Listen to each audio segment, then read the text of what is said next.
На панелот ќе присуствуваат угледни членови од Американскиот конгрес, од актуелната администрација, од невладините организации, најави вице-премиерот Боцевски. Таму ќе ги представам македонските приоритети поврзани со европската интеграција за оваа година, односно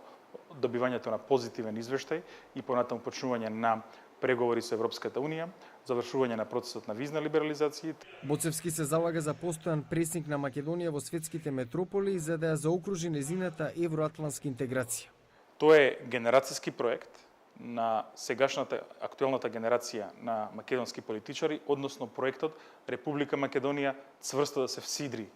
во рамките на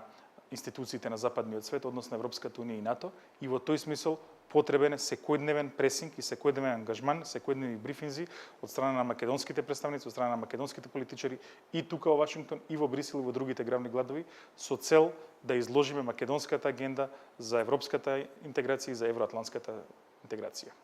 Во контекст на гостувањето на глобалната конференција на обединетата македонска дијаспора, вице-премиерот коментира дека македонското иселеништво е врзувачкото ткиво, преку кое Македонија се презентира во САД, се зајакнува нејзината афирмација за влез во Европската унија и НАТО, а со тоа истовремено се афирмираат и македонскиот идентитет, јазик и култура.